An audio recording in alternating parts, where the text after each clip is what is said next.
Bismillahirrahmanirrahim. Assalamualaikum warahmatullahi wabarakatuh. Alhamdulillahirabbil alamin wa bihi nasta'in ala umurid dunya waddin. Wassalatu wassalamu ala asyrafil anbiya'i wal mursalin nabiyyina Muhammad wa ala alihi wa sahbihi ajmain wa man ihtada bihuda wattaba'a atharahu ila yaumiddin. Amma ba'd.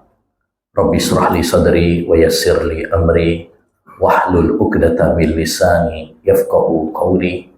Allahumma inna nas'aluka ilman nafi'a wa rizqan thayyiba wa amalan mutaqabbala. Para akhwat dan ummahat, juga para ikhwan sekalian yang semoga senantiasa dirahmati dan diberkahi oleh Allah Subhanahu wa taala. Alhamdulillah, kembali kita dipertemukan oleh Rabbuna Jalla wa'ala dalam majelis ilmu yang berbarokah untuk sama-sama kita belajar menuntut ilmu yang bersumberkan Al-Quran dan Sunnah Nabi SAW, agar kita menjadi pribadi-pribadi yang lebih baik, menjadi pribadi-pribadi yang bertakwa kepada Allah Subhanahu wa taala, melaksanakan semua perintahnya dan menjauhi semua larangannya, yang bisa menjernihkan hati kita dari noda-noda dan kotoran-kotoran penyakit-penyakit hati berupa syubhat dan syahwat. Menarik, Al-Imam Malik rahimahullahu ta'ala, guru Al-Imam Syafi'i, pernah mengatakan suatu kalimat yang sangat indah yang perlu kita renungkan bersama. Beliau pernah mengatakan, al-ilmu nurun. Ilmu itu adalah cahaya. La ya'nasu illa fi qalbi abdin taqiyyin khashi'. Dan ilmu itu tidak akan betah kecuali di hati seorang hamba yang bertakwa kepada Allah Subhanahu wa taala, lagi khusyuk. Artinya ilmu itu adalah cahaya, sesuatu yang sangat berharga, sesuatu yang sangat suci. Dia tidak akan betah kecuali di hati orang-orang yang beriman dan bertakwa, yang jernih hatinya. Karena sesuatu yang suci tidak akan betah kecuali di tempat yang suci juga. Kita kalau orangnya bersihan, nggak akan betah di tempat yang kotor. Betul nggak? Kalau tempatnya corok, tempatnya bau, kita nggak akan betah. Begitu juga ilmu. Ilmu itu adalah sesuatu yang suci. Dia tidak akan betah kecuali di hati yang bersih juga, di hati yang suci juga. Oleh karenanya, kalau kita ingin mendapatkan ilmu, bersihkan wadah ilmu. Apa wadahnya ilmu? Yaitu hati.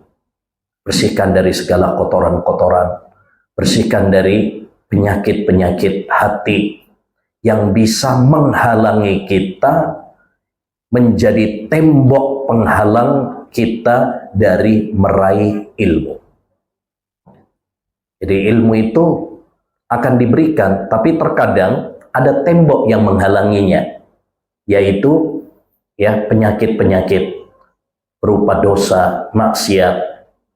Ini akan menjadi penghalang, ya.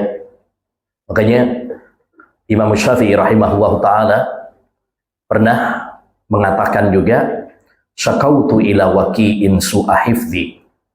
Aku pernah mengadu kepada guruku, yaitu Waki' Ibnul Jarrah, tentang jeleknya hafalanku. Ya, padahal Imam Syafi'i itu Masya Allah luar biasa. Umur 12 tahun, ya, bahkan kurang daripada itu ya. 6 tahun beliau sudah hafal Quran. Umur 12 tahun beliau sudah hafal Muwatta Imam Malik. Tapi beliau pernah mengatakan, saya pernah mengadu kepada guruku Waki tentang buruknya hafalanku. Ya, faqala li bi anna al-ilma nurun wa nuru Allahi la yu'tahu asi. Lalu guruku yaitu Waqi' mengatakan kepadaku bahwa ilmu itu adalah cahaya, dan cahaya Allah tidak diberikan kecuali ya kepada hamba-hambanya yang tidak bermaksiat. Kepada hamba-hambanya yang taat kepada Allah Subhanahu wa taala dan menjauhi dosa. Intinya, kalau kita ingin mendapatkan ilmu, maka bersihkan wadah ilmu. Ya, haramun ala qalbin an yadhulahu nur wa fihi syai'un mimma yakrahuhu. Kata Sahal At-Tustari, seorang ulama, beliau pernah mengatakan, haram bagi hati untuk dimasuki cahaya ilmu jika di dalam hati tersebut terdapat hal yang dibenci oleh Allah Subhanahu wa taala. Ya, maka mari bersihkan hati kita dari segala noda, dari segala maksiat, baik penyakit-penyakit syubhat maupun penyakit-penyakit syahwat, agar kita mudah mendapatkan ilmu. Bukan sembarangan ilmu, tapi ilmu yang bermanfaat, ilmu yang barokah, ilmu yang menjadikan kita semakin dekat dengan Allah Subhanahu wa taala, ilmu yang membuat kita semakin takut kepada Allah Subhanahu wa taala, ilmu yang menjadikan kita semangat beramal, beribadah, melaksanakan perintah dan menjauhi larangan. Para akhwat dan ummahat yang semoga dirahmati oleh Allah Subhanahu wa taala, insyaallah taala kita akan melanjutkan kembali pembahasan kajian kita tentang bait-bait khairun nisa, sebaik-baik wanita, di mana kita telah sampai pada bait yang ke-18 ya, halaman 14. Kalau tidak salah, betul ya? Nah, bismillahirrahmanirrahim. Di antara sifat wanita-wanita yang terbaik, khairun nisa, sebaik-baik wanita, adalah, kata beliau, qad nazzahat masma'aha anil ghinahi li'annahu yad'u li syarrin wa khana. Wanita yang baik itu menjaga telinganya dari mendengarkan musik dan nyanyian, karena nyanyian dapat mengundang keburukan dan kehinaan. Wa yumbitun nifaqa fil qulubi, dan nyanyian juga menumbuhkan kemunafikan dalam hati. Wa mughdhibun li'alimil huyubi, serta memicu murka, mengundang kemurkaan Allah Subhanahu wa taala yang maha mengetahui perkara ghaib. Ammad dufufu sa'atal afrahi kal'idi au fi zaffatin nikahi. Adapun alat musik rebana saat perayaan, saat gembira, suasana gembira, seperti pada saat hari raya, yakni hari raya Idul Fitri atau Idul Adha, atau pada saat walimah nikah, fa innaha tasma'uha bila haraj, maka tidak mengapa ya dia mendengarkannya, illa idza kana al-kalamu bil fuhsim tazaj, kecuali jika lirik lagunya tercampur kata-kata yang tidak sopan. Baik, 4 bait ini berkaitan tentang salah satu kriteria wanita terbaik, yaitu dia tidak suka dengarkan lagu, nyanyian, musik. Karena apa? Karena nyanyian, musik diharamkan di dalam Islam berdasarkan dalil-dalil Quran, hadis, ya, dan juga kesepakatan para ulama rahimahumullah ta'ala. Adapun dalil dari Al-Quran yang melarang kita dari mendengarkan nyanyian, firman Allah Subhanahu wa taala dalam surat Luqman ayat 6, di mana Allah Subhanahu wa taala berfirman, wa minan nasi may yashtari lahwal hadis liyudhilla an sabilillahi bighairi ilmin wa yattakhidhaha huzwa ulaika lahum adzabun muhin. Di antara manusia ada yang membeli lahul hadis. Ya, lahul hadis kalau secara terjemahan artinya ucapan yang tidak ada gunanya, tidak ada manfaatnya. Ya. Dan ditafsirkan oleh para ulama, di antaranya adalah sahabat Abdullah bin Mas'ud. Abdullah bin Mas'ud ini adalah seorang sahabat yang alim ulama, ya, dipuji oleh Nabi SAW. Beliau pernah menafsirkan lahul hadis sampai beliau bersumpah, ya, beliau mengatakan walladzi nafsi Muhammadin biyadih, demi zat yang jiwa Nabi Muhammad berada di tangannya, yaitu demi Allah Subhanahu wa taala. Bahkan beliau mengulangnya 3 kali. Ya, beliau mengatakan yang dimaksud dengan lahul hadis annahul ghina. Yang dimaksud dengan lahul hadis adalah nyanyian. Ya, beliau sampai bersumpah, bahkan sumpahnya sampai 3 kali, menunjukkan apa? Penekanan. Dan sahabat Abdullah bin Mas'ud termasuk sahabat yang pakar dalam tafsir Al-Quran. Dia adalah orang yang paling faham tentang makna Al-Quran, karena beliau adalah murid dari madrasah Nabi Muhammad SAW. Ya, sehingga beliau faham betul apa yang dimaksud dengan ayat Al-Quran. Di antara manusia ada yang membeli lahul hadis. Ya, di antara penafsirannya adalah apa? Musik dan nyanyian untuk menyesatkan manusia dari jalan Allah Subhanahu wa taala dan menjadikannya sebagai bahan olok-olok. Ya, sungguh bagi mereka adalah adab yang sangat pedih. Ayat ini menunjukkan kepada kita larangan tentang mendengarkan apa? Ya, musik dan nyanyian. Yang kedua, dalil dari hadis, banyak sekali dalil-dalil dari hadis yang menunjukkan tentang larangan musik dan nyanyian. Ya, dikumpulkan oleh Syekhul Albani rahimahullah dalam buku beliau Tahrim Alatit Tarb, haramnya tentang alat-alat musik dan nyanyian. Beliau punya buku khusus, lumayan tebal. Itu kumpulan hadis-hadis tentang larangan apa? Musik dan nyanyian. Salah satunya adalah riwayat Imamul Bukhari dalam sahihnya, di mana Nabi SAW pernah bersabda, la yakunanna min ummati aqwamun yastahilluna al-hirra wal harira wal khamra wal ma'azif. Ya, kata Nabi SAW, nanti sungguh akan ada pada umatku ini suatu kaum yang menghalalkan, membolehkan zina, membolehkan sutra, membolehkan khomer, dan membolehkan ma'azif. Ma'azif maksudnya adalah alat-alat musik. Alat-alat musik. Segi pendalilannya, hadis ini tentang larangan musik, satu, diiringkan dengan perkara-perkara yang jelas-jelas haram. Zina jelas haram. Ya. Dalam Al-Quran dan hadis dan kesepakatan para ulama, semua kita paham zina itu haram. Tapi sutra bagi kaum laki-laki haram dengan kesepakatan para ulama. Khamr haram, jelas. Diiringkan dengan zina, diiringkan dengan khamr, diiringkan dengan sutra. Maka ini menunjukkan bahwa alat-alat musik adalah apa?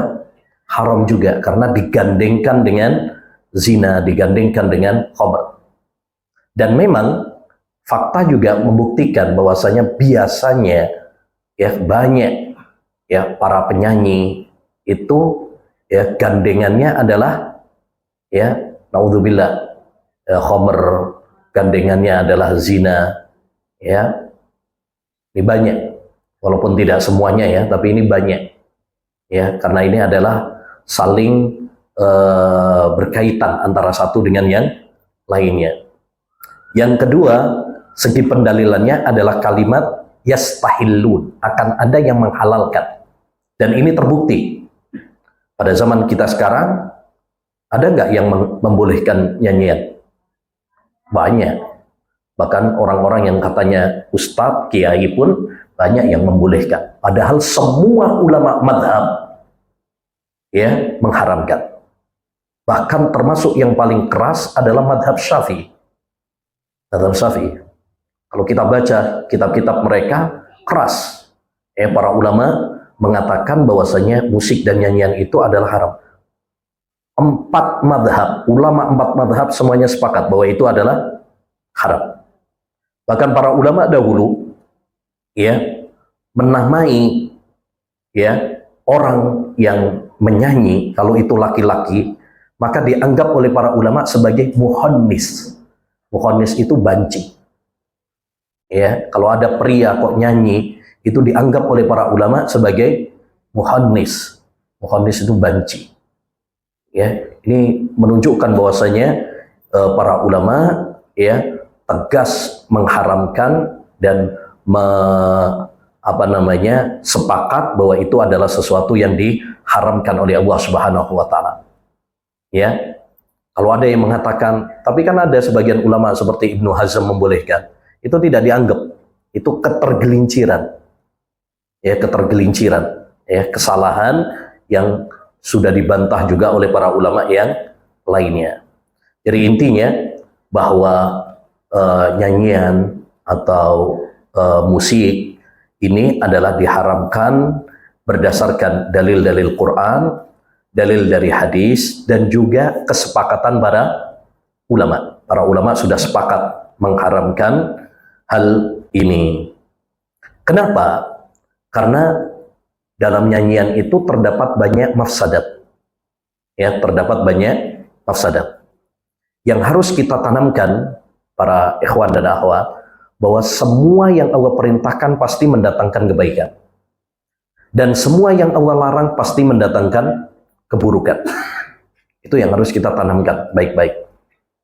Ya, hanya saja kadang kita mengetahuinya, kadang kita tidak mengetahuinya.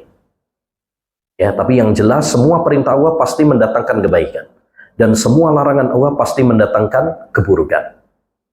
Baik, di antara keburukan atau dampak negatif dari nyanyian, satu yaitu merusak hati kita, mengotori hati kita. Karena sejatinya semua maksiat dan dosa itu merusak hati kita. Ya, makanya disebutkan di dalam hadis bahwa seorang hamba apabila melakukan maksiat, maka akan dikasih titik hitam dalam hatinya. Kalau dia istighfar, kembali putih. Kalau dia kembali melakukan dosa lagi, dikasih titik hitam lagi. Sampai ya kemudian hatinya menjadi keras, hitam, pekat.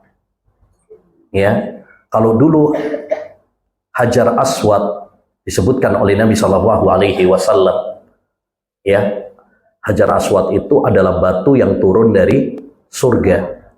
Warna pertama kali warnanya putih, menjadi hitam karena dosa-dosa anak Adam. Kalau batu saja yang awalnya warnanya putih menjadi hitam karena dosa, ya, bagaimana dengan hati manusia?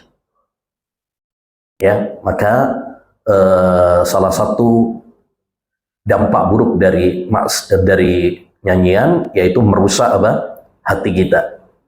Yang kedua, melalaikan kita dari sholat, melalaikan kita dari mengingat Allah Subhanahu wa Ta'ala. Ya, melalaikan kita dari membaca Al-Quran, sehingga kita tidak merasakan nikmatnya membaca Al-Quran, nikmatnya berzikir kepada Allah Subhanahu wa Ta'ala, nikmatnya sholat. Karena tadi ya dalam surat Luqman tadi, liyudhilla an sabilillahi bighairi ilm, ya, melalaikan dia dari jalan Allah Subhanahu wa Ta'ala, menyesatkan dia dari jalan Allah Subhanahu wa Ta'ala. Ya, makanya kita dapati orang kalau sudah kecanduan musik, nyanyian, Dia dengar Al-Quran, nggak seneng, kurang asik, ya, bahkan mungkin kepanasan. Tapi begitu kalau disetelin nyanyian, dangdutan, nah, baru dia bisa joget malah. Ya, nah, ini menunjukkan apa? Hatinya sudah keras, hatinya sakit. Ya, padahal Allah Subhanahu wa taala mengatakan, "Ala bidzikrillahi tatmainnul qulub." Bahwa yang membuat hati itu tenang adalah bukan musik, tapi apa? Zikir kepada Allah Subhanahu wa taala, ibadah kepada Allah Subhanahu wa taala. Ya, kalau orang mengatakan bahwasanya saya dengan musik saya jadi tenang, itu berarti tanda hatinya rusak. Hatinya rusak. Tidak ada yang bisa menenangkan hati kita kecuali ibadah kepada Allah Subhanahu wa taala, taat kepada Allah Subhanahu wa taala. Ya, musik itu hanya asik sesaat. Kesenangan beda dengan kebahagiaan, ya. Kesenangan yang semu, ya, yang cuma sementara saja. Makanya orang kalau misalkan dengerin musik, mungkin saat itu dia terasa apa? Asik. Tapi kalau sudah selesai, ya, udah galau lagi, gundah lagi, marah lagi, emosian lagi. Bahkan banyak di acara-acara konser dan sebagainya, akhirnya tawuran, ya, mabuk-mabuk, ya, nyanyiannya melarang judi, tapi pendengarnya malah pada judi, ya, nggak ada manfaatnya, nggak ada manfaat. Yang ketiga, di antara bahaya dari atau madharat dari musik dan nyanyian ini adalah mengajak kepada dosa dan maksiat. Mengajak kepada dosa dan kemaksiatan. Karena maksiat itu mengajak sesamanya. Makanya kita harus hati-hati ya dari dosa, ya. Dosa itu mengajak kepada dosa yang lain. Sebagaimana ketaatan mengajak kepada ketaatan yang lain. Ya. Orang awalnya seneng nyanyian, akhirnya lambat laun tadi mungkin dia minum-minum, mabuk, bahkan mungkin dia main wanita dan sebagainya. Makanya orang yang tahu tentang dunia para penyanyi, ya, para pemusik, rata-rata adalah dunia yang gelap, ya, narkoba, wanita, ya, dan lain sebagainya. Baik. Yang keempat, di antara bahaya dari musik dan nyanyian juga adalah salah idola. Salah idola. Banyak orang kalau sudah seneng sama musik dan nyanyian, akhirnya apa? Ngefansnya bukan ngefans mengidolakan Nabi, para sahabat, orang-orang soleh, enggak. Yang dia idolakan siapa? Ya para penyanyi. Ya, bahkan mungkin dia rela hanya demi untuk dapat tanda tangannya atau ikut konsernya. Itu, ya, mungkin tabungan dia berbulan-bulan bisa akan dia habiskan. Bahkan mungkin dia nangis histeris, ya, kalau dia bisa selfie sama pujaannya dan lain sebagainya. Nah, ini bahayanya. Padahal Nabi SAW mengatakan, almar'u ma'aman ahabba. Orang itu nanti akan dikumpulkan bersama idolanya. Kalau yang kita idolakan adalah Nabi, para sahabat, nanti kita akan dikumpulkan kelak di akhirat, di surga bersama mereka. Tapi kalau yang kita idolakan orang-orang fasik, ya, para penyanyi, para pemusik, ya, nanti naudzubillah kita pun akan dikumpulkan bersama mereka. Maka jangan salah idola. Ini penting, ya. Jangan salah ngefans, ya. Ini jangan salah. Kalau kita mau mengidolakan, idolakan siapa? Nabi, dan para sahabat, orang-orang soleh. Ya, uhibbus salihina walastu minhum la'allallaha yarzuquni salaha. Kata Imam Syafi'i, aku mencintai, aku mengidolakan orang-orang soleh, walaupun aku tidak sama seperti mereka. Mudah-mudahan dengan cintaku kepada mereka, Allah Subhanahu wa Ta'ala memberikan kesolehan kepadaku. Ya, karena orang kalau sudah mengidolakan itu biasanya apa? Niru. Apapun ditiru sama dia. Omongannya, ya, makanannya, apalagi cara berpakaiannya, cara berjalannya, biasanya akan ditiru. Banyak orang kalau sudah ngefans itu Masya Allah, tahu banget makanan favoritnya apa, tahu dia. Ya, nah anehnya kadang kita lebih tahu tentang dunia artis, dunia penyanyi, dunia pemain bola, tapi nggak tahu tentang Nabi Muhammad SAW, nggak tahu tentang para sahabat, nggak tahu tentang istri-istri Nabi SAW. Gara-gara apa tadi? Salah idola, salah ngefans tadi. Ya, maka ini penting untuk diperhatikan. Ya, ini diantara dampak buruk dari apa? Musik dan nyanyian. Dan tentu di sana masih banyak lagi dampak buruk yang lainnya. Terus bagaimana supaya kita selamat dari musik dan nyanyian ini? Terutama kalau kita sudah apa? Kecanduan. Orang sudah candu ini biasanya apa? Susah. Ya, susah untuk menghilangkannya. Ya, tapi kalau kita memang bertekad untuk hijrah, bertekad untuk menjadi lebih baik, maka tidak ada yang susah insya Allah. Ya, apa solusinya? Satu, sibukkan diri kita dengan ibadah kepada Allah SWT. Sibukkan dengan Quran, sibukkan dengan membaca dengan zikir kepada Allah SWT, sibukkan dengan sholat.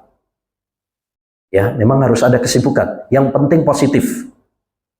Ya, olahraga nggak masalah. Kalau ibu-ibu mungkin ya masak misalkan, apa-apa. Yang penting bermanfaat. Karena memang jiwa ini harus disibukkan dengan yang bermanfaat.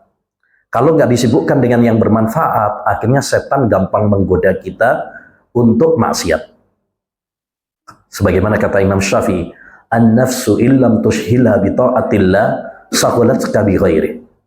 Jiwamu, jika kamu tidak menyibukkannya dengan ketaatan, maka dia akan tersibukkan dengan selainnya. Ya, dengan selain ketaatan. Yang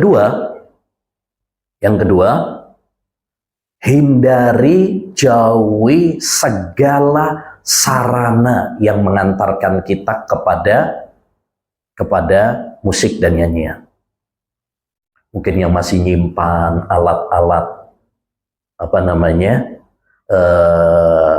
nyanyian, entah itu gitar, entah itu seruling, ya harus dijauhi. Kalau kita pengen hijrah, ya harus ditinggalkan. Ya, atau masih suka nonton, mungkin nonton acara ya Indonesia Mencari Bakat, nggak taunya bakat penyanyi, ya Indonesia apalagi Idol, nggak taunya yang dicari adalah bakat-bakat penyanyi malah, ya dan lain sebagainya. Jangan.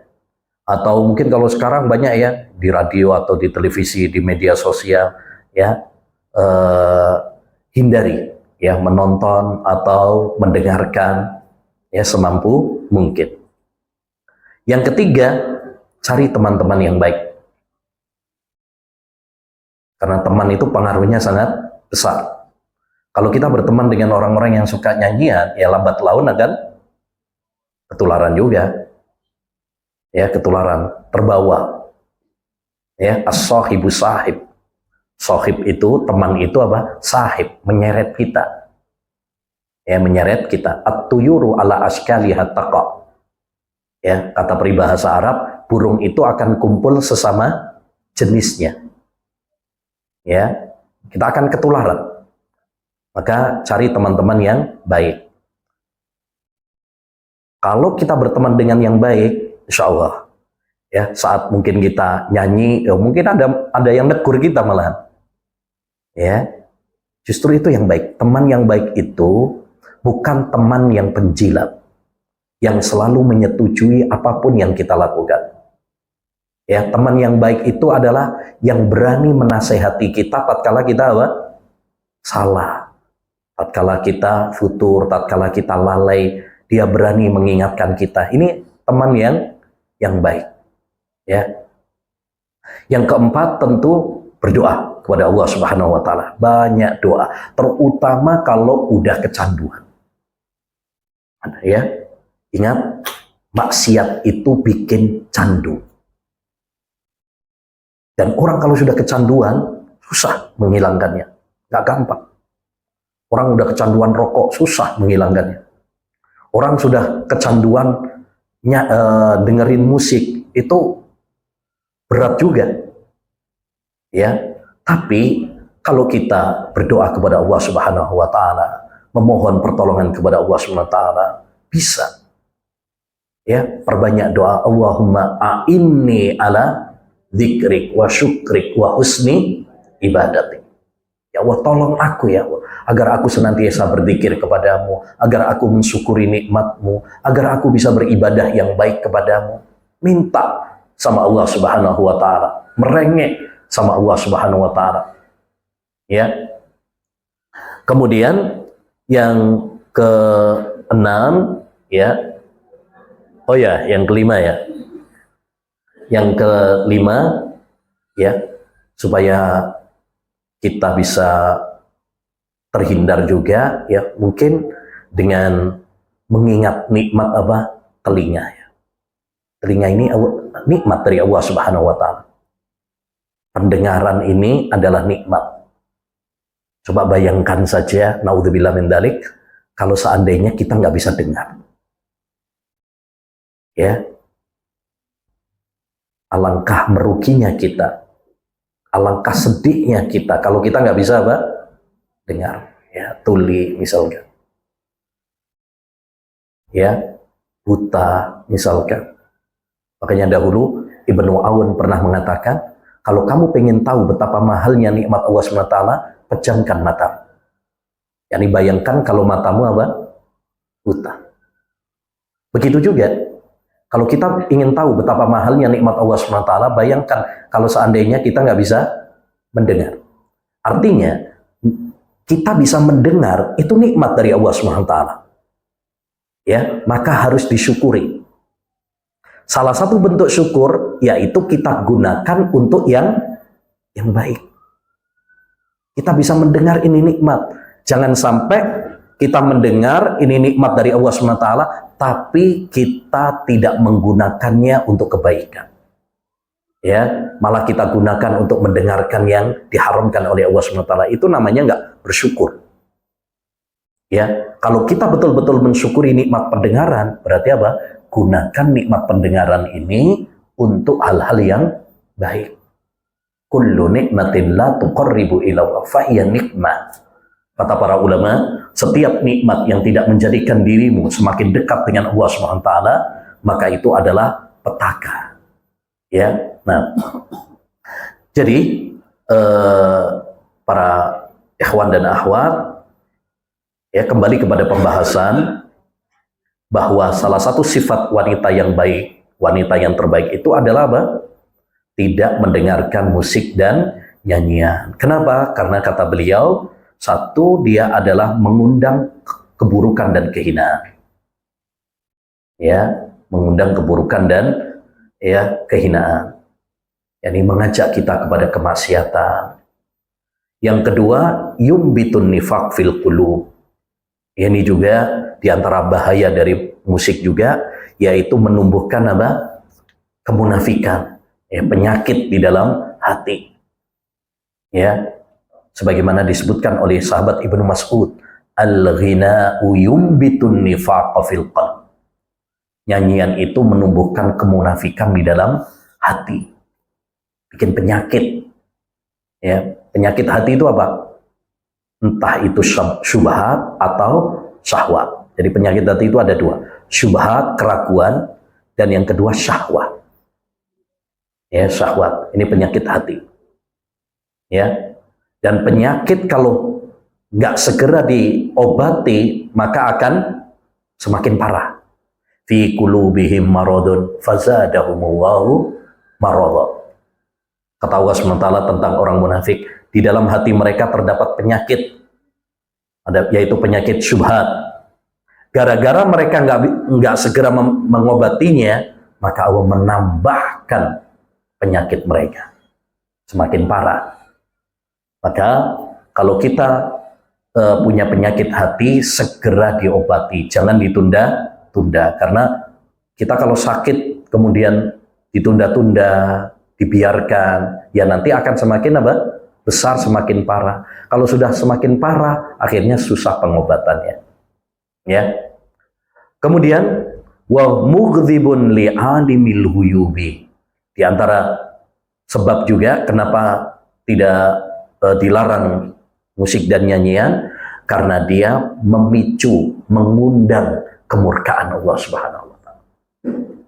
Makanya disebutkan di dalam hadis bahwa ya kata Nabi sallallahu alaihi wasallam, fi hadhil ummah khasfun, pada umat ini akan ada longsor, akan ada bencana-bencana. Ya, terus ditanyakan oleh para sahabat, mata dzaka ya Rasulullah? Kapan itu wahai Rasulullah? Ya, kata Nabi sallallahu alaihi wasallam, kalau manusia mengundang biduan-biduan wanita. Ya, dan ini yang terjadi. Kita rame sekarang, banyak orang kalau acara-acara ngundangnya apa? Ya, artis-artis, bikin konser, bikin acara ini itu. Ini salah satu dosa pengundang bencana. Ya, dan sekarang kita banyak bencana yang menimpa, terutama akhir tahun seperti ini. Ya, banyak orang, ini sebagai faedah ya, banyak orang ketika terjadi banyak bencana, yang disalahkan adalah alam. Ya, ini akibat hujan, ini akibat penggundulan hutan, hanya sebatas itu saja. Jarang di antara manusia yang berpikir bahwa sebab bencana itu adalah dosa. Padahal yang disebutkan oleh Allah dalam Al-Quran, penyebab terjadinya bencana itu adalah dosa. Ya, seperti dalam surat Ar-Rum, kalau nggak salah ayat 21. Ya, kata Allah SWT, "Dhaharul fasadu fil barri wal bahri bima kasabat aydin nas liyudhiqahum ba'dalladzi amilu la'allahum yarji'un." Telah nampak kerusakan di daratan dan di lautan karena dosa-dosa manusia. Allah timpakan bencana kepada mereka atas sebab sebagian dosa yang mereka lakukan. Tidak semuanya ya, baru sebagian dosa saja. La'allahum yarji'un, supaya mereka kembali kepada Allah SWT. Supaya mereka sadar, supaya mereka taubat kepada Allah Subhanahu wa Ta'ala. Ini yang harus kita pahami. Jangan nyalain alam terus. Ya, walaupun itu bisa jadi menjadi salah satu faktor ya. Ya, bisa jadi itu sebagai salah satu faktor. Tapi tidak hanya melulu soal apa? Ya, faktor alam saja. Justru yang paling penting, faktor utama bencana itu adalah karena dosa-dosa. Ya, baik itu kesyirikan, kebid'ahan, ya, dan dosa-dosa. Masih banyak ya di antara kaum muslimin yang terjatuh di dalam dosa. Dosa syirik, dosa bid'ah, dosa-dosa besar. Ya, dosa zina, dosa pembunuhan, ya, minum khamr, meninggalkan sholat, masih banyak. Semua itu adalah pengundang-pengundang bencana. Baik. Ini secara umum bahwa musik dan nyanyian itu hukum asalnya adalah haram, nggak boleh. Ya. Namun ada pengecualian yang diperbolehkan, yaitu alat musik berupa rebana. Itu pun pada waktu tertentu saja. Satu, saat hari raya. Hari raya Idul Fitri dan Idul Adha. Yang kedua, saat nikahan. Kenapa? Karena dua momentum ini adalah momentum gembira. Jadi ada keringanan, rukhsah. Ya, ada keringanan, ada rukhsah. Itu pun bukan alat musik yang seperti pada zaman kita sekarang ya. Yang diperbolehkan itu hanya sekedar apa? Rebana. Rebana. Ya. Pun dengan syarat yang kedua, seperti yang disebutkan oleh penulis juga di akhir, yaitu kalau liriknya, lagunya itu tidak berisi ya hal-hal yang tidak sopan. Jadi liriknya isinya bagus, ya isinya bagus.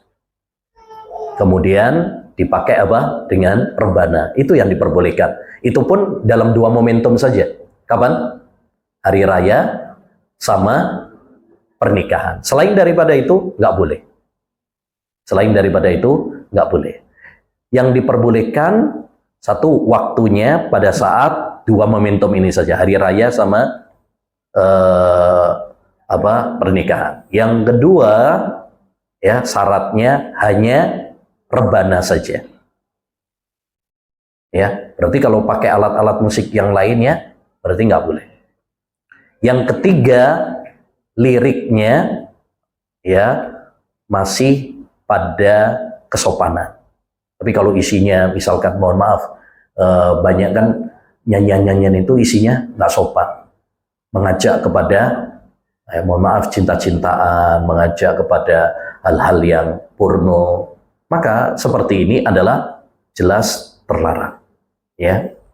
Nah, berikutnya halaman 16, di antara karakter khairun nisa, sifat wanita yang terbaik adalah sayang keluarga. Wa in tasal an haliha fi ahliha tajid qalilan nadiron min misliha. Jika engkau bertanya tentang keadaannya di keluarganya, engkau akan menemukan sedikit sekali yang seperti dirinya. Bibirriha li ahliha mubadirah, bikulli syai'in hiya fihi qadirah. Dia segera melakukan kebaikan untuk keluarganya dan melaksanakan segala hal yang mampu dilakukannya. Bibisriha binafsiha bimaliha hasballadhi yakunu min ahwaliha. Dengan wajah ceria, jiwa, dan dengan hartanya, sesuai dengan keadaan-keadaan dalam kehidupannya. Ini salah satu kriteria khairun nisa, yaitu apa? Dia peduli dan sayang baik sama keluarganya. Berakhlak mulia, berakhlak baik kepada kerabatnya, kepada keluarganya, dan kepada semua manusia. Islam bukan hanya menganjurkan kepada kita untuk menjalin hubungan yang baik dengan Allah saja. Sholat, puasa, bukan. Tapi Islam juga menganjurkan kepada kita untuk menjaga etika, adab, akhlak, hubungan kita dengan sesama manusia. Bahkan ayat yang paling panjang di dalam Al-Quran itu bukan ayat tentang sholat, bukan ayat tentang puasa. Ayat tentang apa? Ayat paling panjang dalam Al-Quran tentang utang piutang. Utang piutang itu kaitannya dengan siapa? Dengan sesama manusia. Karena banyak juga ada orang yang udah ngaji, orang mungkin dia rajin sholat, rajin puasa, rajin ikut kajian. Tapi kalau hutang, nggak bayar. Ini berarti dia hubungan dengan Allah baik. Tapi hubungan dengan sesama manusia, nggak baik. Ya, setiap kali ditagih, afwan. qadarullah. Ya, ya, sampai yang nagih capek, ya, sampai lupa lagi. Nah, yang paling parah sekarang banyak orang yang hutang lebih galak daripada ya yang ngutangin. Nah ini. Jadi intinya Islam itu mengajarkan kepada kita untuk hablum minallah wa hablum minannas. Bagaimana kita menjaga hubungan yang baik dengan Allah dan juga menjaga hubungan yang baik dengan sesama manusia. Ini penting ya untuk kita perhatikan. Ya. Makanya dalam sebuah hadis Rasulullah SAW ketika ditanya, amalan apa wahai Rasul yang paling banyak memasukkan orang itu ke surga? Beliau menjawab apa? Taqwa wa husnul khuluq. Takwa kepada Allah SWT dan akhlak yang baik. Kalau takwa itu urusan apa? Urusan antara seorang hamba dengan Allah SWT. Tapi kalau akhlak yang baik, ini berarti hubungan antara seorang hamba dengan sesama manusia. Jangan sampai kita cuma baik sama Allah Subhanahu wa taala tapi nggak baik sama sesama manusia. Ya, disebutkan oleh Imam Al-Munawi dalam Faidul Qadir bahwa banyak orang-orang yang soleh ya masuk neraka bukan karena mereka mengabaikan ibadah kepada Allah, tapi karena mereka melupakan hak sesama manusia. Makanya disebutkan di dalam hadis juga dari Abu Hurairah bahwasanya pernah ditanyakan kepada Rasulullah SAW, wahai Rasulullah, si fulana, ada seorang wanita wahai Rasul, dia rajin sholat, dia rajin sholat malam, dia rajin puasa sunnah, dia rajin sodako, luar biasa, Masya Allah. Tapi, nah ada tapinya. Betul dia rajin sholat, dia rajin puasa, dia rajin ikut kajian. Tapi wahai Rasul, ya dia sama tetangga kalau ngomong pedes, nyelekit, ya tahu nyelekit ya? Kalau ngomong menusuk, ya mungkin omongannya nggak banyak, tapi sekali ngomong, Masya Allah, bisa diingat seumur hidup. Ya, nah ini apa namanya? Kita harus hati-hati. Apa kata Nabi? La khaira fiha hiya finnar. Nggak ada baiknya wanita seperti itu. Dia di neraka. Terus ditanya lagi, wahai Rasul, ada seorang wanita, sholatnya yang wajib saja, puasanya Ramadan saja, sodakohnya ala kadarnya, tapi dia baik sama tetangganya. Kata Nabi, hiya fil jannah. Wanita ini di surga. Kenapa? Kenapa wanita yang pertama di neraka, padahal dia rajin ibadah, tapi wanita yang kedua malah masuk surga? Karena wanita yang pertama, dia hanya baik sama Allah SWT. Sama sesama manusia nggak baik. Ya, tapi kalau yang kedua, dia bisa menjaga keseimbangan. Sama Allah Subhanahu wa taala baik, ya. Walaupun cuma yang wajib saja, yang sunnah kan nggak berdosa dia kalau seandainya tidak melaksanakan. Yang penting yang wajib, ya.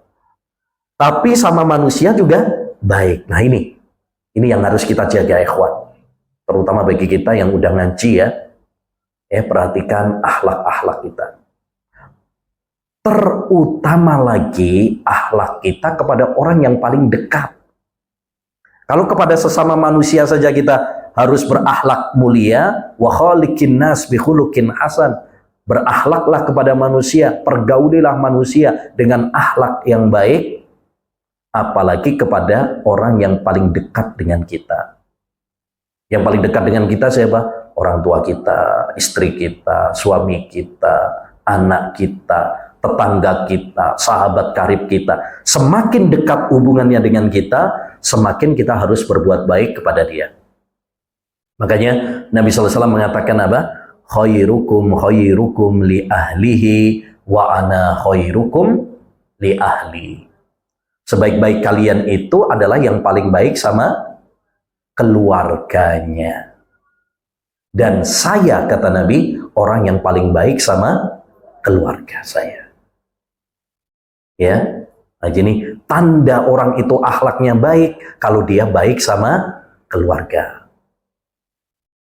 Ya, jangan sampai para akhwat misalkan, masya Allah, kalau sama temennya baik, ya, kalau ngobrol, masya Allah, ketawa ketiwi, ya, asik. Tapi sama suaminya tengkar terus, ya, sama anaknya kejar-kejaran terus, ya, kayak Tommy and Jerry. Nah, sama tetangganya begitu juga, dengki. Nah, ini nggak baik, ya. Jangan sampai kita sama orang lain baik, tapi sama keluarga sendiri malah tidak baik.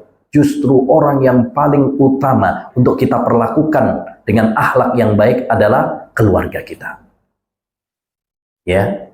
Kenapa? Kenapa Nabi menjadikan patokan akhlak yang baik itu kepada keluarga, bukan kepada yang lain? Karena kalau kepada keluarga itu nggak bisa apa? Acting. Nggak bisa pura-pura. Kalau sama orang lain, bisa. Kita kan pinter acting, ya.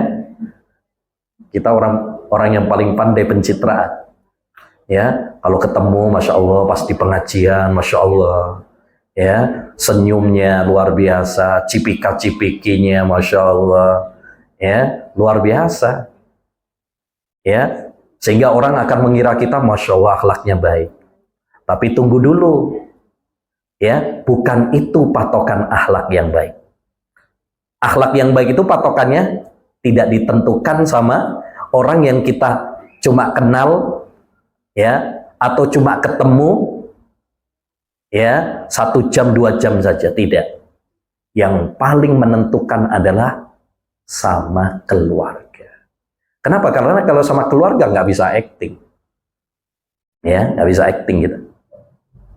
Mau pura-pura terus, acting terus sama keluarga, capek.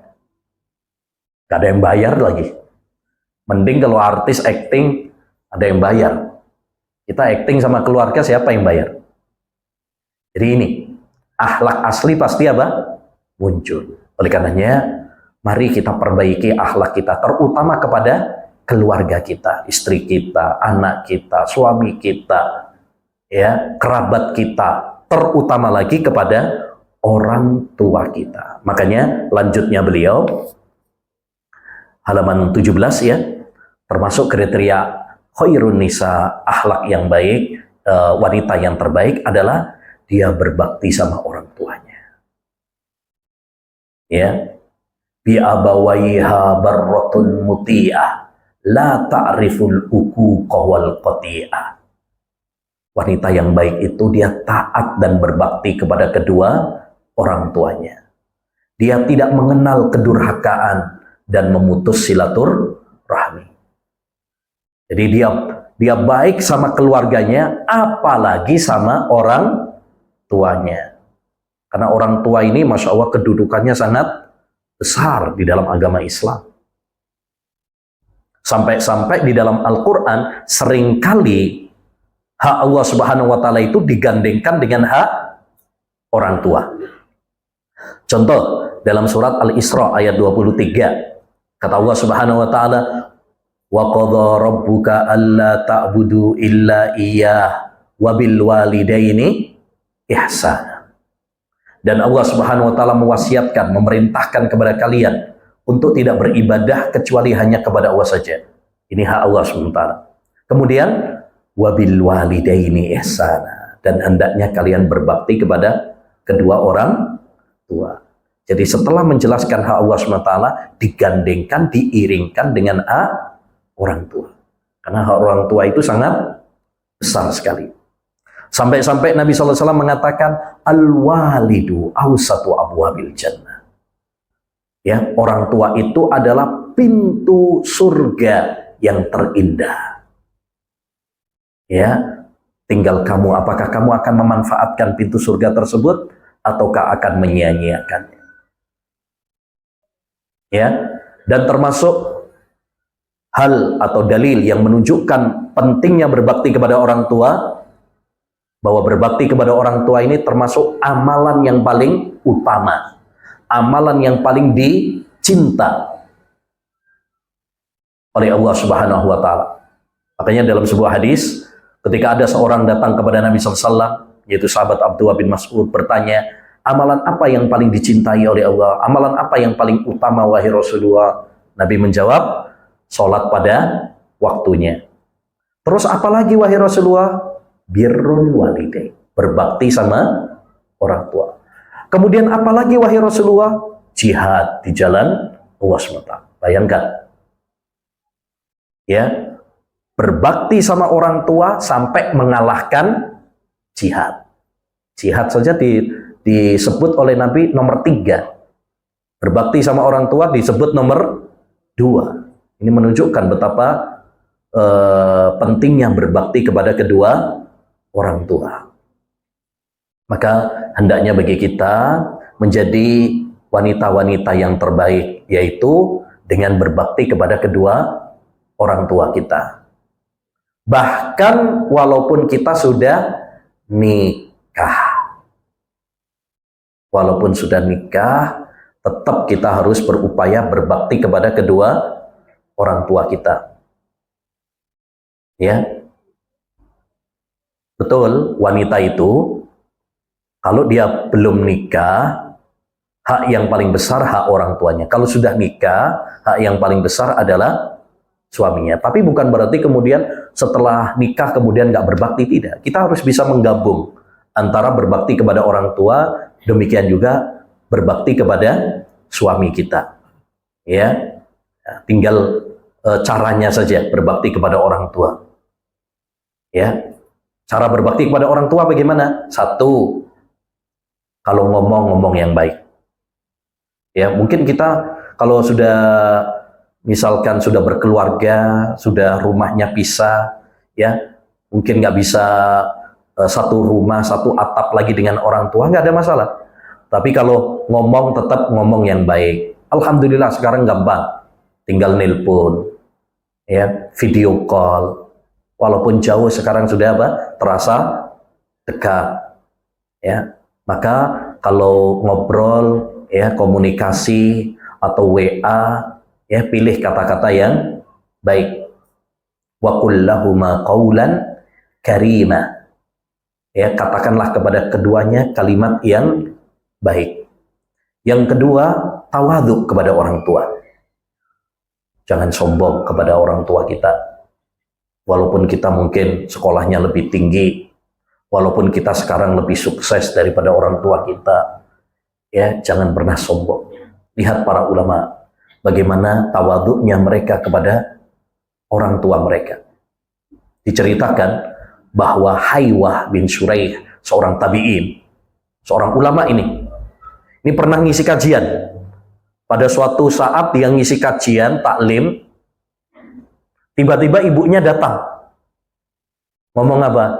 Ya Haywah, wahai Haywah, pulang dulu, ya, kasih makan ayammu. Ya, kasih makan ayammu. Apa yang dilakukan oleh Haywah? Dia pun kemudian apa? Pergi, pulang dulu, ngasih makan ayamnya, terus balik lagi meneruskan kajiannya. Luar biasa ya. Ini tawadhu'nya beliau. Ya, beliau nggak memarahin, nggak tahu apa ini lagi taklim. Ya. Kita harus tawadhu kepada. Yang ketiga, cara berbakti kepada orang tua apa? Ini yang paling penting juga, doakan orang tua. Tanda anak yang baik itu, anak yang soleh, anak yang berbakti kepada orang tua kita, itu adalah doa. Makanya dalam hadis, apabila manusia meninggal dunia, terputus amalnya kecuali 3. Salah satunya, awaladin salihin yad'u lahu. Anak yang soleh yang mendoakan orang tuanya. Jadi tanda anak itu anak yang soleh kalau dia mendoakan orang tua. Berarti kalau nggak pernah mendoakan orang tuanya, berarti dia bukan anak yang soleh. Maka hati-hati. Kalau kita nggak pernah doakan orang tua, berarti kita bukan anak yang saleh. Dan mendoakan orang tua ini, walaupun orang tua kita masih hidup ataupun sudah meninggal dunia. Ya, kalau masih hidup doakan. Yang sudah meninggal dunia pun doakan. Termasuk berbakti kepada orang tua juga, yaitu apa? Berbuat baik kepada kerabatnya, teman-teman dekatnya, ya, itu termasuk berbuat baik kepada orang tua. Inna min abarril birri silatar rajuli wudda abih. Termasuk berbakti kepada orang tua, yaitu menjalin hubungan yang baik dengan kerabat bapak, teman-temannya bapak. Jadi kalau misalkan bapak kita punya saudara, paman berarti, atau bibi, berarti sambung silaturahmi dengan mereka. Atau dia punya teman dekat, ya, ibu kita punya teman dekat, nah itu disambung. Ya, kita berbuat baik kepada mereka. Itu termasuk berbakti kepada orang tua. Ya, dulu diceritakan bahwasanya sahabat Abdullah bin Umar pernah ketemu seorang Arab Badui. Maka Ibnu Umar pun turun dari untanya, langsung dikasih baju yang baik. Baju yang dia pakai sorban. Sampai orang-orang heran. Wahai Ibnu Umar, dia orang Badui yang kamu kasih sesuatu yang remeh saja dia akan terima kasih tuh. Nggak usah dikasih yang mahal-mahal. Ya, apa kata sahabat Ibnu Umar? Dia dulu sangat dekat sama Umar, yakni sama ayahnya.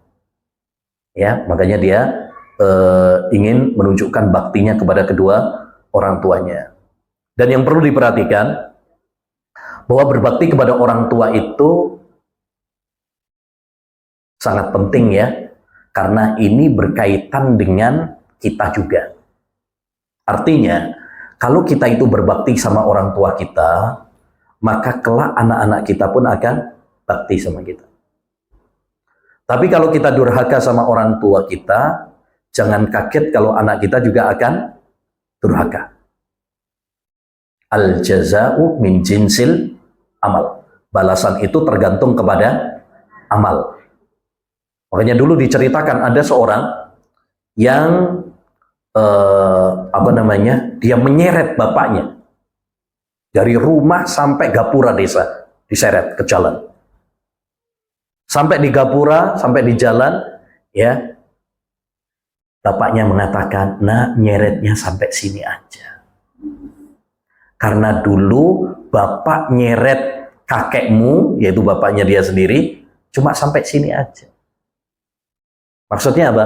Karena dulu dia nyeret bapaknya, sekarang diseret sama anaknya. Itulah ya, namanya al-jaza' min jinsil amal. Balasan itu tergantung kepada amal perbuatan. Makanya ya para akhwat, para ummahat, ya, ajarkan kepada anak-anak kita untuk berbakti kepada kedua orang tua. Bukan hanya sekedar dengan kata-kata. Kata-kata iya, tapi yang paling penting juga adalah praktek nyata. Praktek nyata. Ini yang paling penting. Makanya misalkan ini ya, kalau kita punya suami, ya, dia baik sama orang tuanya, dukung. Ya, sebagian istri, ya ini sebagai nasihat ya. Sebagian istri kadang nggak suka kalau suaminya bantu orang tuanya, ya, dekat sama orang tuanya. Maka ini tidak benar. Harusnya seorang istri senang kalau suaminya itu berbakti sama orang tuanya. Jangan malah, mohon maaf, cemburu, ya, apalagi jengkel ketika misalkan suaminya kok transfer ibunya, ya, kok dia baik peduli sama orang tuanya. Bahkan sebagian istri kadang-kadang sampai ngancem, Kau pilih ibumu atau pilih aku? Wah, tentukan pilihanmu. Wah, ini bukan istri yang salehah seperti ini. Ini bukan istri yang salehah. Istri yang salehah, dia akan membantu, mendukung suaminya untuk berbakti kepada orang tuanya. Dan itu sekaligus mengajarkan kepada anak-anaknya. Ya, kalau kita mendukung suami kita dalam berbakti kepada orang tuanya, ya tadi, ini secara tidak langsung kita mengajarkan kepada anak-anak kita untuk berbakti kepada kita. Ya, karena tadi kaidahnya apa tadi? Al jaza min jinsil amal. Balasan itu tergantung kepada amal perbuatan. Ya, kalau kita baik kepada orang tua kita, kalau kita mendukung suami kita berbakti kepada orang tuanya, insya Allah anak-anak kita pun nanti akan menjadi permata bagi kita, akan menjadi syafaat ya untuk kita kelak di surga. Ya, dalam sebuah hadis Rasulullah SAW pernah bersabda, hadisnya sahih diriwayatkan oleh Imam Al-Bukhari dalam Adabul Mufrad, Inna Allaha la yarfa'u darajatal abdi yaumal qiyamah. Sesungguhnya Allah Subhanahu wa taala akan mengangkat derajat seorang hamba di akhirat, di surga. Fayaqul, lalu orang itu heran. Rabbi anna li hada? Ya Allah, dari mana ini? Kok saya mendapatkan kedudukan yang begitu tinggi? Kata Allah Subhanahu wa taala, hada waladuka yastaghfiru laka. Ini karena doa dan istighfar anakmu kepadamu. Ya, jadi kita bisa mendapatkan surga yang tinggi, derajat yang tinggi dengan sebab apa? Doa anak-anak kita, bakti anak-anak kita, transfer pahala dari anak-anak kita. Ya. Baik, berikutnya. Qad waffarat ihwatahal kibara wa rahimat ihwatahas sigara. Dia menghormati saudara-saudaranya yang lebih tua dan menyayangi saudara-saudaranya yang lebih muda. Sawa'un al-inasu wadh-dhukuru minha jami'u ahliha masruru. Sama saja, baik saudaranya itu perempuan maupun laki-laki, darinya semua keluarga merasakan kebaikan hati. Maksudnya termasuk ya orang yang kita harus berbuat baik kepada mereka juga adalah saudara-saudari kita. Ya, karena mereka adalah orang yang terdekat dengan kita.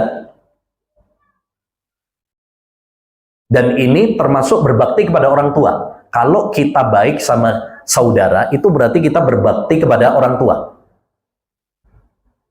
Ya, karena tadi termasuk berbakti kepada orang tua, kata Nabi SAW adalah jika kita itu baik sama orang-orang yang dekat dengan orang tua kita. Seperti teman karibnya, saudaranya, termasuk anak-anaknya. Ya kan? Yang paling dekat sama orang tua, salah satunya adalah anak-anaknya. Nah, dengan kita berbakti kepada, berbuat baik kepada saudara kita, saudari kita, sama saja ini termasuk apa? Bentuk berbuat birrul walidain kepada orang tua. Yang kedua juga ini termasuk menyambung silaturahmi yang disebutkan oleh Nabi SAW. Man ahabba an yubsata lahu fi rizqih wa an yunsa'alahu fi asarih falyasil rahimahu. Siapa yang ingin dipanjangkan umurnya dan dilapangkan rizkinya, maka hendaknya dia menyambung silaturahmi. Ya, bahkan Nabi SAW mengancam, ya, mengancam kita dari memutus hubungan silaturahmi. La yadkhulul jannata qati'. Tidak masuk surga orang yang memutus tali hubungan, tali kerabat. Oleh karenanya, wanita yang salihah, wanita yang baik, dia berusaha untuk berbuat baik juga kepada saudaranya, kepada saudarinya. Ya, bahkan walaupun mungkin mereka beda agama. Beda agama, apalagi cuma beda, misalkan beda faham, tetap kita harus apa? Berbakti kepada orang tua kita. Kita harus berbuat baik kepada saudara-saudari kita. menyambung silaturahmi dengan mereka. Nah, ini penting. Ya, jangan sampai gara-gara misalkan orang tua kita beda agama misalkan, kemudian kita tidak berbakti kepada mereka. Nggak boleh. Ya, dalam Al-Quran Allah mengatakan dalam surat Luqman, wa in jahadaka ala an tusyrika bima laisa laka bihi ilm fala tuti'huma. Jika kedua orang tuamu menyuruhmu untuk berbuat syirik, jangan ikuti, jangan ditaati. Tapi wasahibhuma fid dunya ma'rufa. Pergauli mereka dengan baik. Jadi kalau mereka ngajak untuk maksiat, jangan ditaati. Tapi Allah tidak memerintahkan untuk durhaka. Tetap Allah memerintahkan kepada kita berbuat baik, berbakti kepada orang tua. Begitu juga dengan saudara. Misalkan kalau saudara kita non-muslim, atau saudara kita mungkin ya beda aliran misalkan. Ya, kalau dia ngajak kita untuk bid'ah misalkan, ya untuk menghadiri acara-acara mereka yang bid'ah, ya jangan ditaati. Ya, jangan ditaati. Tapi bukan berarti kemudian kita putus hubungan, putus silaturahmi. Ya, tetap ya kita berbuat baik kepadanya apa yang kita bisa. Nah, ini kaidah penting ya. Jangan sampai karena beda agama atau beda manhaj, beda aliran, beda faham, kemudian menjadikan kita tidak berbakti kepada orang tua kita, atau tidak berbuat baik, atau tidak menyambung silaturahmi dengan saudara kita dan kerabat kita. Ya, hendaknya bagi kita untuk menunjukkan akhlak yang mulia kepada semua manusia, terutama kepada orang yang paling dekat dengan kita. Menarik apa yang dipraktekkan oleh sahabat Jabir bin Abdullah. Sahabat Jabir bin Abdullah ketika ditinggal wafat oleh ayahnya Jabir namanya Abdullah, meninggal dalam perang Uhud. Syahid dalam perang Uhud. Ketika meninggal dunia, dia punya adik-adik perempuan. Ya, punya adik perempuan. Akhirnya Jabirlah yang menjadi tulang punggung. Menggantikan siapa? Ayahnya tadi yang meninggal. Ketika menikah, seharusnya Jabir nikahnya sama wanita gadis. Tapi dia memilih menikahi apa? Janda. Ketika ditanya oleh Nabi, kenapa kamu tidak memilih yang gadis saja? Kenapa milihnya apa? Janda. Dia mengatakan apa? Karena saya punya adik-adik perempuan. Saya pingin ya ada yang bisa mengayomi, yang bisa apa mengayomi ya? Yang bisa ya merawat adik-adik saya ini. Karena kalau gadis ya sebaya, seumuran, nanti mungkin apa? Nggak bisa ya merawat mereka, mengayomi mereka. Ya, saya butuh yang lebih apa? Dewasa, yang punya jiwa keibu-ibuan. Ini menunjukkan bagaimana perhatian sahabat Jabir kepada siapa? Saudari-saudarinya. Ya, maka hendaknya bagi kita demikian, yaitu peduli kepada apa? Saudara-saudari kita.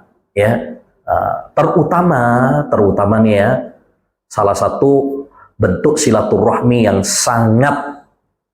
sangat potensial, yaitu dengan materi. Itu sangat potensial tuh. Ya. Sampai sebagian orang bilang, udah nggak apa-apa, Idul Fitri nggak datang, yang penting transfernya aja yang datang. Nah, ya. Itu menunjukkan betapa apa? Dahsyatnya silaturahmi dengan materi ya. Jadi kalau saudara kita, saudari kita, atau kerabat kita ya membutuhkan dan kita diberi oleh Allah keluasan rezeki, jangan pelit. Ya, jangan pelit untuk apa? Membantu mereka. Insya Allah kalau saudara-saudari kita, kerabat kita itu kita bisa mengambil hati mereka, dengan bantuan kita, dengan akhlak kita, dengan materi yang kita berikan kepadanya, ya, itu sudah Masya Allah, ya, secara tidak langsung kita sudah mencuri hati mereka. Kita sudah memegang kendali hati mereka secara tidak langsung demikian. Artinya apa? Sehingga kalau kita istilahnya kita mau ngatur-ngatur mereka itu lebih mudah untuk diterima. Seperti kata orang, nggak boleh ngatur kecuali donatur. Kalau kita jadi donaturnya itu lebih mudah untuk ngatur-ngatur, untuk mendakwai, untuk ngomongin, untuk nasehatin, itu biasanya lebih apa? Lebih mudah. Ya, nah, jadi kalau kita diberi rezeki oleh Allah SWT, jangan pelit-pelit untuk apa? Ya, membantu saudara kita, saudari kita, kerabat kita. Ya, nah, berikutnya halaman yang ke-19. Di antara kriteria khairun nisa, sebaik-baik wanita, ma'a zawjiha fi ahsanil mausufi, isratuha fi ghayatil ma'rufi, in qala qawlan lam tukhalif amran, warihuha dauman yafuhu itra. Wanita yang terbaik itu bersama suaminya dalam sifat yang terbaik. Dia memperlakukan suaminya dengan sangat baik. Jika suaminya berbicara, dia tidak menentangnya. Dan aromanya senantiasa semerbak wangi. Nah, ini salah satu sifat khairun nisa, wanita yang terbaik. Apa itu?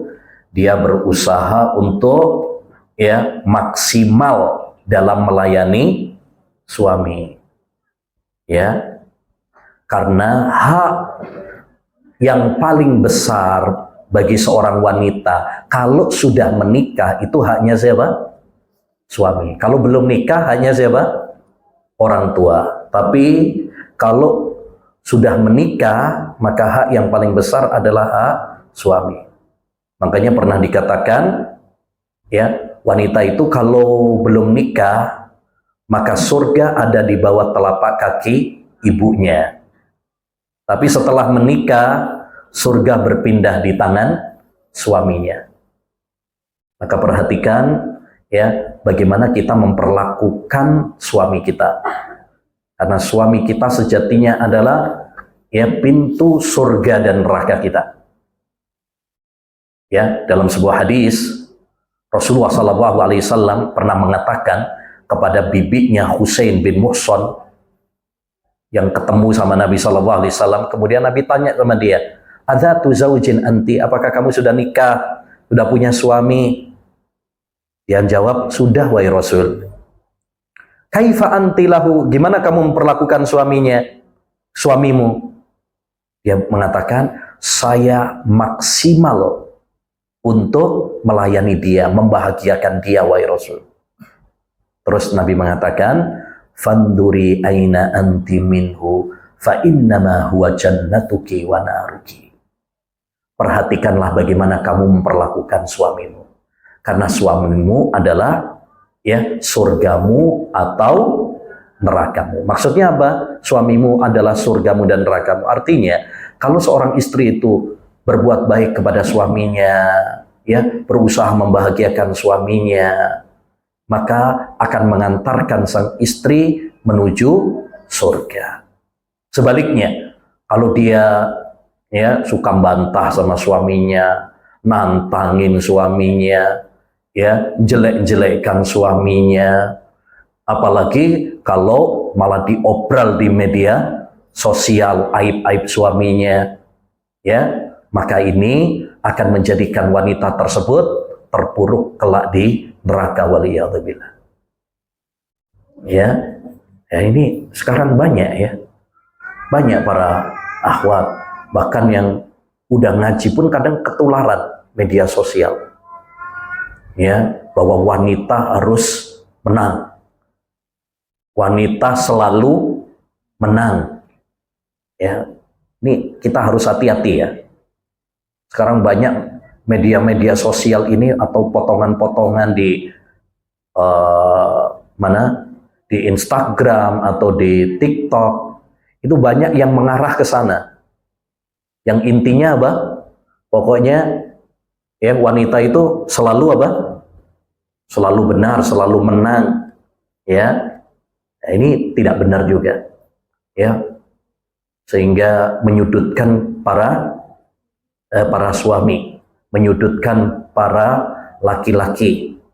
Ya, sehingga banyak para wanita akhirnya tidak hormat kepada suami. Ini banyak. Ya, hati-hati. Ya, karena semua itu berarti mengajarkan kita kepada hal yang bertentangan dengan agama Islam. Agama Islam mengajarkan kepada seorang wanita agar hormat kepada suaminya, agar mencintai suaminya, agar memuliakan suaminya, karena suami adalah surga dan nerakanya. Sampai-sampai Nabi mengatakan dalam sebuah hadis, "Lau kuntu amiran ahadan an yasjuda li ahad la amartul mar'ata an tasjuda li zawjiha." Andaikan aku boleh memerintahkan seorang sujud kepada orang lain, saya akan perintahkan seorang istri sujud kepada suaminya. Itu menunjukkan betapa besarnya haknya seorang suami. Dalam sebuah hadis yang lain, Rasulullah bahkan mengatakan, "Haqqu zauji ala zaujatihi an law kanat bihi qarhatun falahisatha ma addat haqqah." Hak seorang suami terhadap istri itu, andaikan suaminya punya luka yang keluar darah dan nanah, kemudian diisap oleh istrinya, mau apa enggak Bu? Mau ngisep Bu? Enggak. Tapi ini cuma gambaran, jangan dipraktekin. Ya, ini cuma gambaran saja. Andaikan seorang suami itu punya luka borok yang ada nanahnya, yang ada darahnya, kemudian diisap oleh istrinya, kata Nabi apa? Istri belum menunaikan haknya suami. Ya, itu menunjukkan betapa besarnya haknya seorang suami. Ya, nah, jadi suami itu memiliki kedudukan yang sangat besar di dalam agama Islam. Jangan dianggap apa? Remeh. Ya, jangan dianggap remeh. Baik. Salah satu akhlak yang baik kepada suami, in qala qaulan lam tukhalif amran. Ya, kalau suaminya mengatakan sesuatu, dia tidak menentangnya, tidak membantahnya. Ya, nah ini. Tapi dia berusaha untuk apa? Berusaha untuk ya mendengarkan baik-baik, berusaha untuk ya menerima ya dengan kerendahan hati, dengan penuh cinta. Ya, kalau perlu dia ngomong apa? Adalah saya mah nurut aja sama Abi. Nah, itu kata yang sederhana tapi Masya Allah itu ya, menunjukkan bahwa dia betul-betul apa? Pokoknya mengikuti keridhaan seorang suami. Ya, itu bukan kelemahan, tapi itu justru apa? Kekuatan yang menunjukkan keikhlasan dan kesadaran bahwa dia adalah istri yang taat, nurut sama suami. Dan itu adalah bagian dari ibadah. Itu adalah bagian dari ya pahala. Jadi seorang istri tatkala dia taat kepada suaminya, itu ibadah. Itu adalah pahala. Ya, itu adalah pahala. Jadi ini penting diperhatikan. Kalau seorang suami mengatakan suatu ucapan, ya jangan kita apa? Ya membantahnya. Ya, jangan kita membantahnya. Suka interupsi, suka apa namanya? Ya malah kemudian bantah, ngeyel, ya tidak. Ya, tidak. Jangan, apalagi kalau misalkan suami dalam kondisi yang tidak baik. Misalkan apa? Capek, lapar. Nah, itu kalau kemudian kita membantah, nah itu bisa menjadi bumerang dalam rumah tangga. Ya, bisa menjadi bumerang. Akhirnya apa? Cekcok. Bahkan mungkin dia terprovokasi ya. Makanya mungkin dia akan emosi. Ya, bisa-bisa mungkin ditampar malahan ya. Itu terbawa. Kenapa? Ya, karena jiwa laki-laki dia merasa dia adalah pemimpin, dan memang Allah menjadikan pemimpin dalam rumah tangga itu adalah laki-laki. Ar-rijalu qawwamuna 'alan nisa. Yang namanya pemimpin ya harus ditaati. Kalau pemimpin sudah tidak dihormati, maka yang terjadi adalah kekacauan. Yang terjadi adalah ya keretakan dalam rumah tangga. Ya. Kita semuanya tahu dan sepakat, para istri semuanya sepakat insya Allah Ta'ala, bahwa suami itu adalah imamnya. Ya kan? Kalau suami itu apa? Imam. Istri berarti makmum. Innama ju'ilal imam liyutamma bihi. Imam itu dijadikan untuk diikuti. Berarti makmumnya ngikut sama imam, ngikut. Ya, suami kepala rumah tangga. Kalau istri lehernya. Ya. Ada yang bilang begitu. Suami kepala, kalau istri mah leher. Ya, yang ngatur kepala malah. Nah, yang ngatur kepala itu leher katanya. Taib. Ya. Kemudian warihuha dauman yafuhu itra, dan aromanya senantiasa semerbak wangi. Berarti apa maksudnya? Wanita yang salihah, wanita yang terbaik itu dia menjaga aroma apa? Tubuhnya. Artinya dia apa? Wangi, bersih, rapi. Ya. Nah, ini juga penting untuk diperhatikan. Salah satu bentuk menyenangkan suami yaitu kalau kita apa? Seorang istri itu apa? Ya wangi, rapi, bersih, dandan. Ya, untuk siapa? Suaminya. Seperti yang disebutkan oleh Nabi ketika ditanya ayyun nisa'i khair. Wanita yang baik itu bagaimana wahai Rasul? Salah satunya apa? Watasurruhu idza nadhara ilaiha. Yang menyenangkan suami tatkala suami apa? Memandangnya. Ya, salah satu yang membuat senang kalau istrinya itu apa? Bersih, rapi, ya, wangi, kan senang. Beda kalau misalkan istrinya nggak pernah mandi. Ya, seminggu cuma sekali. Ya, itu pun mandi wajib lagi. Kalau nggak wajib, kalau cuma sunnah enggak. Nah, ini repot ini kalau seperti ini. Ya. Atau misalkan apa? Ya, jorok orangnya. Ini akhirnya males. Ya. Makanya ibu-ibu penting ya dijaga kebersihannya, kerapiannya, ya, badannya, jangan tambah melar. Saya penting juga untuk menjaga ya, supaya apa? Suaminya semakin cinta. Jangan sampai nanti suaminya ngelirik ya sama yang lain, tertarik sama yang lain, ya, apalagi zaman sekarang musim pelakor, ya, katanya. Jadi penting menjaga dandan, kecantikan, kebersihan. Ini penting karena itu termasuk menyenangkan siapa? Suami. Makanya dandannya seorang istri itu untuk suami. Jangan sampai kebalik. Banyak wanita sekarang apa? kebalik. Kebaliknya gimana maksudnya Ustadz?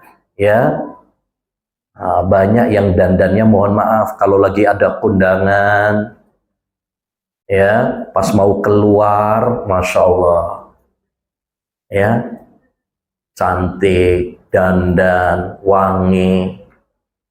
Tapi begitu di rumah sama suaminya, ala kadarnya.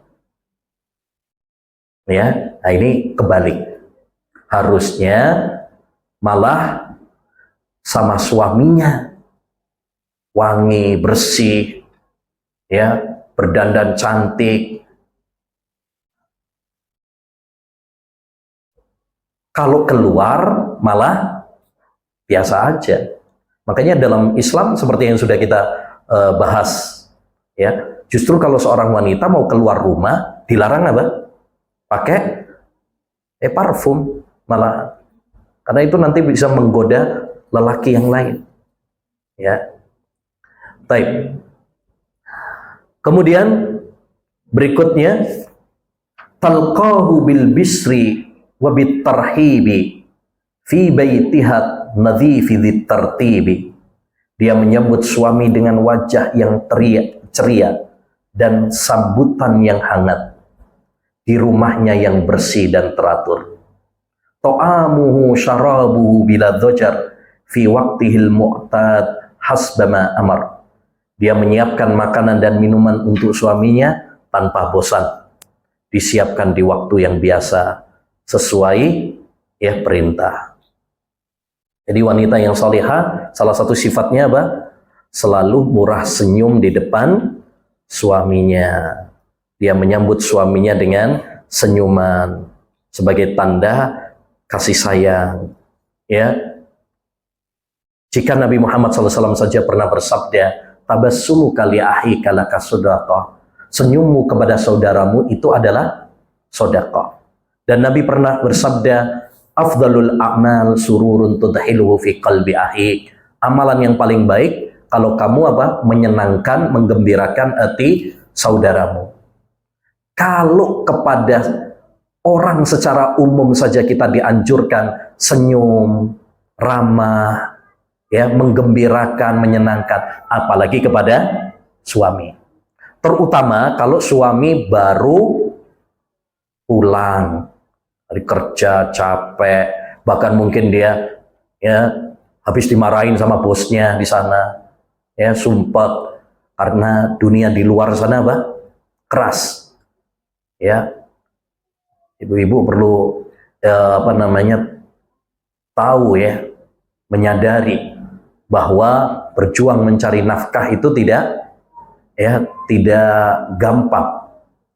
Ya, kata Hasan Al-Basri, berjuang mencari nafkah yang halal lebih berat daripada berhadapan dengan musuh di medan perang. Berat. Ya, pejuang-pejuang nafkah luar biasa. Kasihan kalau suami udah capek, diomelin sama bosnya, pulang-pulang diomelin sama istrinya. Itu langsung urus alami itu. Ya, langsung stres dia.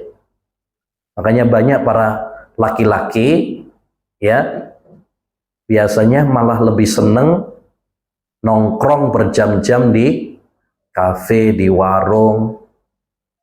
Kenapa? Karena kalau datang disambut, malah ditawarin, minta apa? Kopi apa susu? Ya. Tapi kalau pulang ke rumah, kadang mendapatkan apa? Omelan. Ya. Interogasi. Dari mana aja? Ya, kok lama banget? Mampir kemana aja? Malah disuudoni, dicek HP-nya, ya, dan lain sebagainya. Akhirnya sang suami tidak nyaman kalau pulang ke rumah. Nah ini, ya, makanya hendaknya bagi kita menyambut suami dengan apa? Ceria, ya. Kemudian tadi salah satunya juga menyiapkan makanan dan minuman untuk suaminya. Disiapkan di waktu yang biasa. Maksudnya setiap orang kan memiliki kebiasaan yang berbeda-beda ya. Maka seorang istri yang baik, dia tahu kesukaan suaminya apa nih makanannya. Karena ini kan beda-beda. Ada mungkin laki-laki senangnya makanan ini, misalkan makanan itu. Ya, seorang istri harus tahu tuh makanan favoritnya suami apa, kesukaannya. Bukan favoritnya dia, favoritnya suaminya. Ya, jangan masak kesukaan dia aja, tapi kesukaan siapa? Suaminya. Ya, itu penting. Ya, penting. Dia berusaha untuk menyenangkan siapa? Menyenangkan suaminya. Ya, terlebih juga kemudian disiapkan di waktu yang disepakati atau yang diinginkan oleh sang suami. Karena masalah-masalah seperti ini berbeda-beda antara satu dengan yang lain. Ada yang mungkin misalkan maunya kalau siang misalkan sebelum duhur, ada yang maunya setelah sholat, ya. Ada yang makanannya mintanya ini, ada yang makanannya mintanya itu. Nah itu seorang istri tentunya apa? Harus paham. Jangan sampai sudah berpuluh-puluh tahun nikah, anak udah selusin, tapi belum paham, belum mengenal tentang apa makanan favorit suaminya, apa kesukaan suaminya, kapan waktu yang tepat menyuguhkan ya makanan untuk suami, ya. Dan masalah makanan ini penting ya untuk diperhatikan, karena biasanya kalau seorang suami tidak terakomodir dalam masalah perutnya, ini seringkali menjadi pertengkaran. Ya, kalau dia lapar, ya kalau lapar ini biasanya apa? Gampang emosi, gampang emosi. Makanya menarik ya dalam kisahnya Ummu Sulaim. Ummu Sulaim ketika anaknya meninggal, anaknya dari Abu Talha meninggal, maka yang dia lakukan apa? Ketika Abu Talha ini sayang banget sama anaknya tersebut, terus anaknya meninggal, dia nggak ngabarin siapa-siapa. Ketika Abu Talha meninggal dunia, ya maka dia siapkan makanan. Habis itu ya kemudian dia puaskan juga dari sisi apa? Syahwatnya, ranjangnya. Udah maksimal nih. Ya.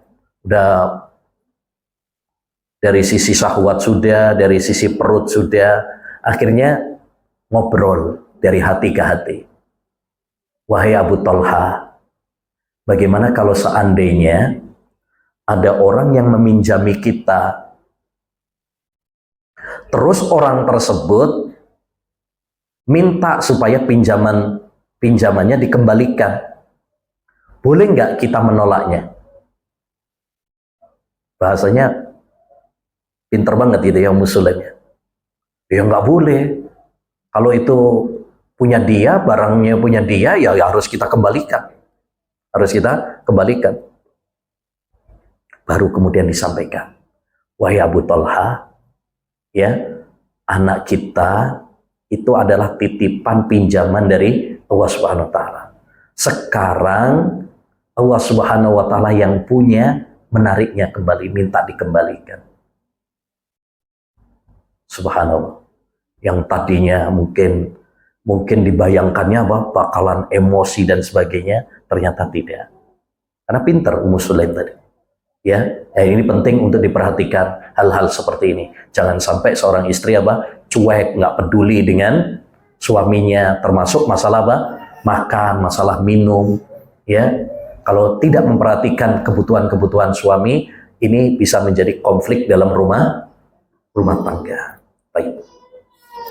Saya kira itu yang bisa kita bahas. Insya Allah Ta'ala nanti kita lanjutkan pada pertemuan berikutnya, masih tentang akhlak seorang istri kepada suaminya. Masih ada beberapa hal yang baik. Sebelum kita tutup, masih ada waktu 5 menit. Kita kasih pertanyaan ya.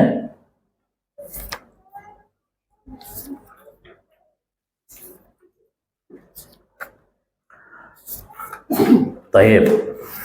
Pertanyaan pertama.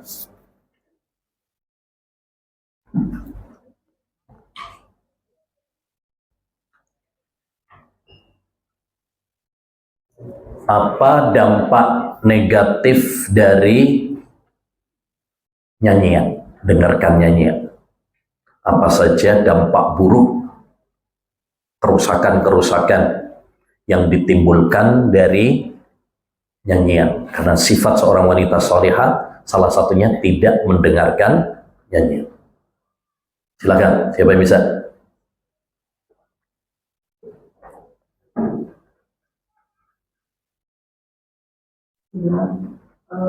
Mengeraskan hati atau merusak hati, mengajak para Kayaknya yang jawab ini aja nih kayaknya. Coba yang lain, yang gantian. Suaranya kayaknya hafal saya ini. Walaupun nggak tahu orangnya. Biar gantian maksud saya.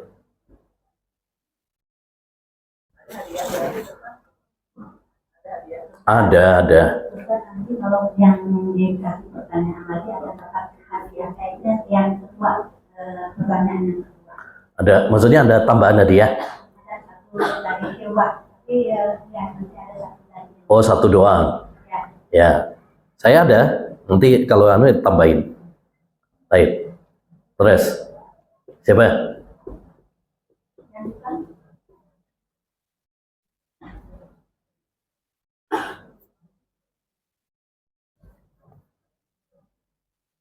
Nggak ada yang jawab ini. Berarti nggak ada yang nyatet kalau nggak ada yang jawab. Ada ya? Nah. Merusak hati, betul. Nah, mengajak kepada kemaksiatan. Salah idola. Terus? Ada melalaikan dari?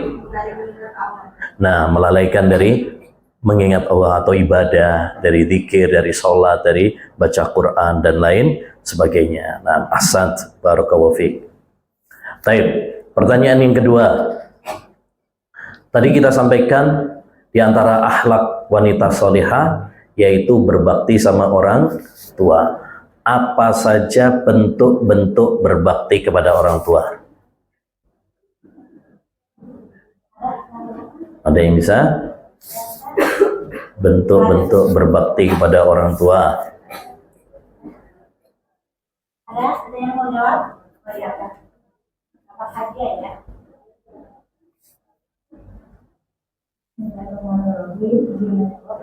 Ya. Yang pertama, menjadi sopan atau bisa kepada kedua orang tua dengan mengatakan hal-hal yang lain. Ya. Betul. Kedua, tawadu kepada orang tua. Yang ketiga, doakan kedua orang tua. Yang keempat, berbuat baik kepada kerabat dan teman-teman dari kedua orang tua. Nah, masya Allah, ahsan, barakallahu fiik, betul. Baik, pertanyaan yang ketiga. Pertanyaan yang ketiga.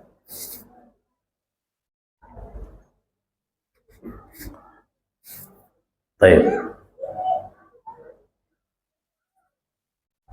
Apa saja hal-hal yang menunjukkan betapa tingginya kedudukan suami?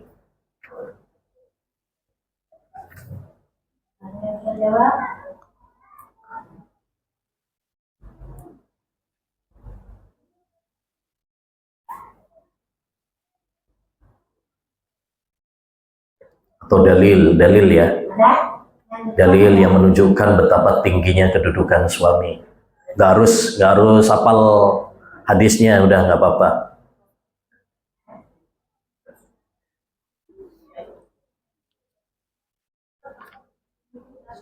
Apa? yang biasa Ustaz. Hah? Jawab.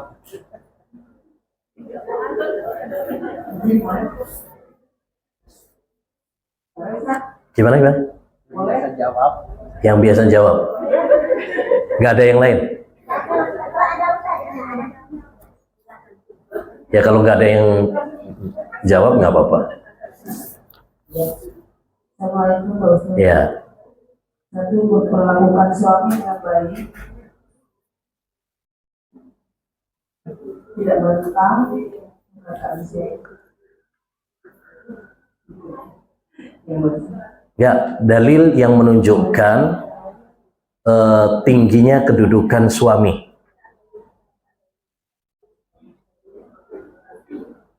Ternyata harus pulang lagi yang suka ini, ternyata menjawab Ustaz. Ya. Apa? Jawab lagi. Kalau yang lain nggak bisa nggak apa-apa. Nah, Ustaz, Ya. seandainya seorang suami mempunyai orok atau luka yang berdarah dan bernanah bisa koleksinya, maka kewajiban seorang istri terhadap suaminya belum tunai. Itu ya. Terus apa lagi? Suamimu adalah Itu sudah benar. surgamu atau nerakamu. Demikian juga, andaikan aku boleh memerintahkan seorang sujud kepada orang lain, saya akan perintahkan istri sujud kepada suami. Baik. Baik. Dua saja kalau begitu. Subhanakallahumma bihamdika asyhadu an la ilaha illa anta astaghfiruka wa atubu ilaik. Assalamualaikum warahmatullahi wabarakatuh.